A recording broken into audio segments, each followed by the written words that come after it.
Doctor साहब, आज वफाकी काबीना का इजलास हुआ है, जिसके बाद फवाद चौधरी साहब ने प्रेस कॉन्फ्रेंस करते हुए ये दावा किया कि गुजरे चंद हफ्तों में महंगाई में कमी आई है। क्या वाकई में महंगाई में कमी आई है, जो हमें नजर नहीं आ रहा? देखें,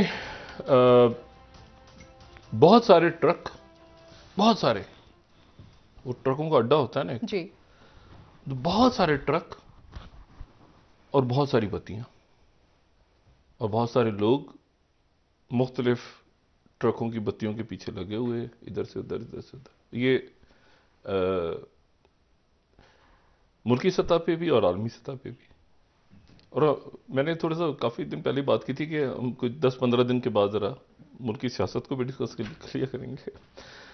तो मुल्की सियासत में बेशुमार ट्रक हैं और बेशुमार बत्तियां हैं, लोग इधर से उधर से, और आखिर में ये सारे के सारे ट्रक एक दूसरे को मारेंगे टक्कर, क्योंकि इसके बाद है ब्लैक होल। ठीक है, मतलब रोज फिर बात करना, तो एक तजिया आदमी करता है, फिर देखता है दोबारा थोड़े दिनों के बाद जरा जायजा ले लेंगे सूरत हाल का। बात यह है कि सिस्टम चल रहा है, नहीं चल रहा, फंस गया है ना कुछ। इलेक्शन कमीशन, अदालतें, ऑपोजिशन, हुकूमत, माशी टीम, इधर उधर कुछ है ना, कुछ सिलसिला अजीब सा, 1 पेज 2 पेज बातें अजीब अजीब चल रही हैं। मुझे तो नहीं समझ में आती, मगर चल तो रही है ना कुछ।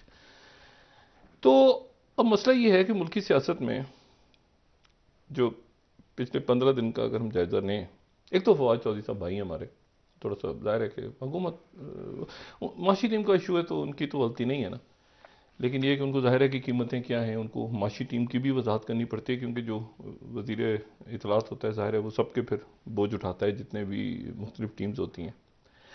और हुकूमत, तो हुकूमतें नाराज़ ही रहती हैं मीडिया से, ये हुकूमत को ज़्यादा ही नाराज़ रही है।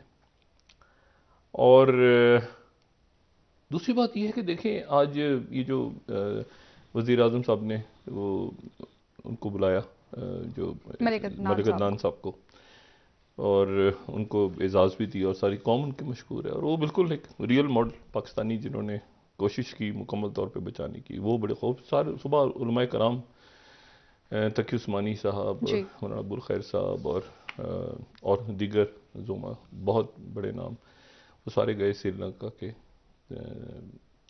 सफारत खाने में, हाई कमीशन में, और वहाँ पे जाके उन्होंने पाकिस्तानी कौम के, सारी कौम के जज्बात वहाँ पे उन्होंने बयान किए।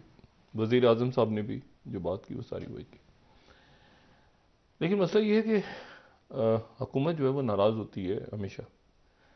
मुशर्रफ साहब के वक्त में जब ज़लज़ला आया था, ये जो तबाहकुन ज़लज़ला 2011 का, तो पीटीवी पे खबर चल रही थी 11 लोग जहाँ बहक हो गए ज़लज़ले में, 11 लोग। बाद में मेरे ख्याल से कि हज़ारों की तादाद में या लाख तक पहुँच गई थी तादाद, या उससे भी ज़्यादा। तो 11 लोग।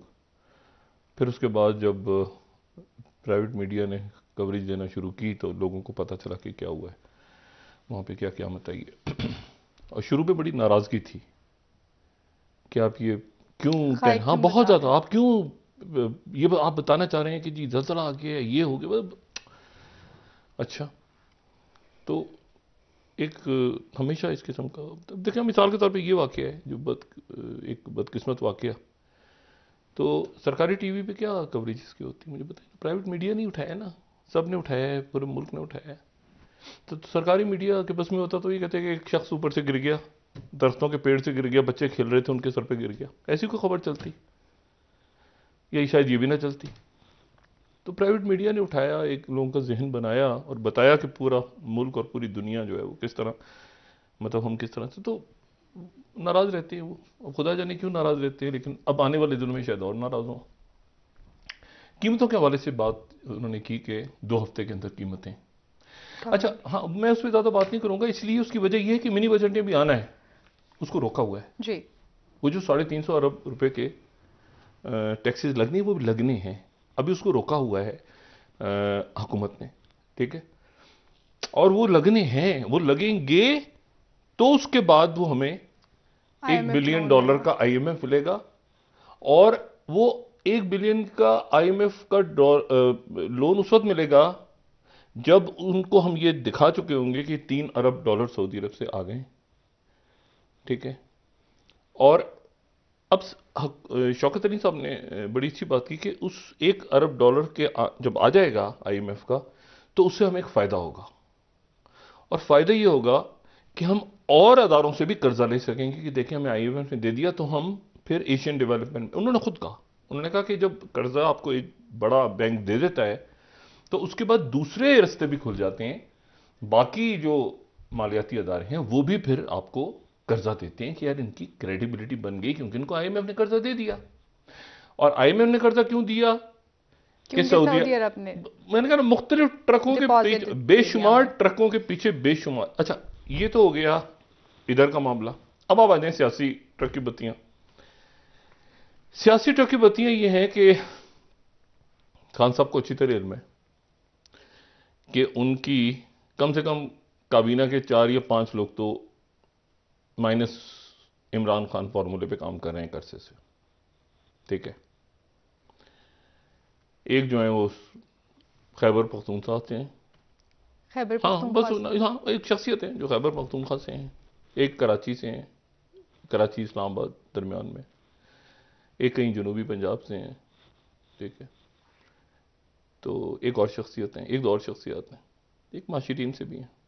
अच्छा तो वो इसमें है कि और उनमें से अक्सरियत जो है उसका ताल्लुक पीपल्स पार्टी से रहा है, उनमें से अक्सरियत का ताल्लुक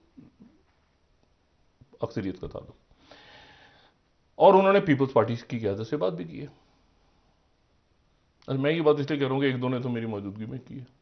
अच्छा, हाँ बस मतलब बस खत्म, ऑफ द रिकॉर्ड बात है, दोस्त अहबाब हमारी तरफ से बने वजीर आजम, तो हमें क्या है, लेकिन बात हुई है।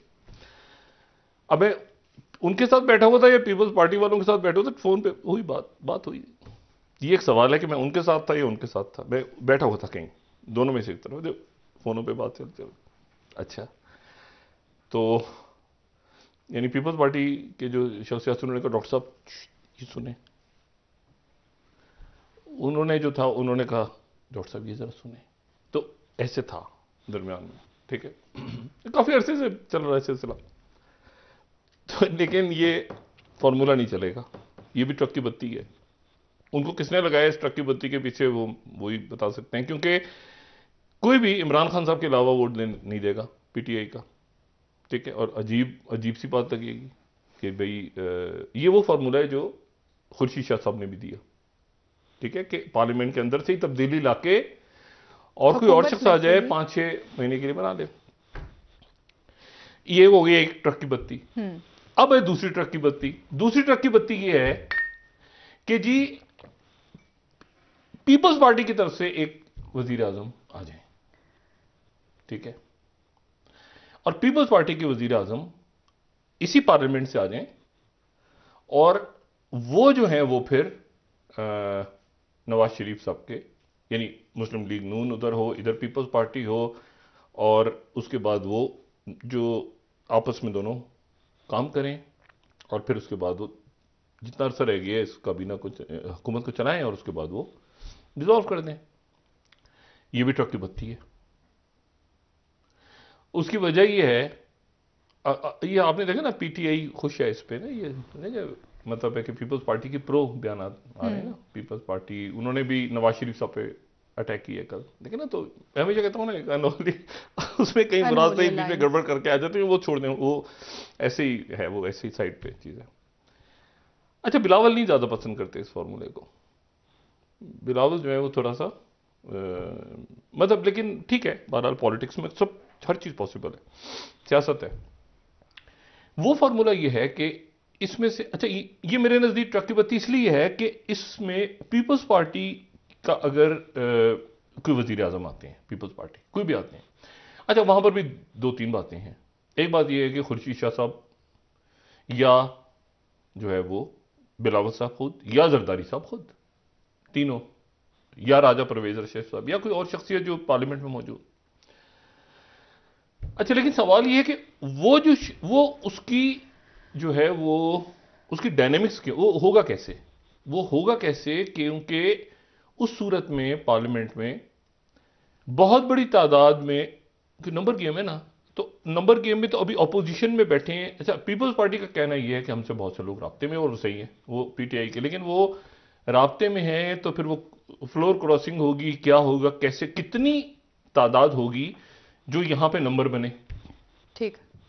इत्तेहादी भी आ जाएंगे, वो कहते हैं कोई मसला नहीं है, ठीक है, पीपल्स पार्टी का। और ज़ाहिर है जरदारी साहब की एक आउटरीच रही है ना, एमकेएम इत्तेहादी रही है उनके।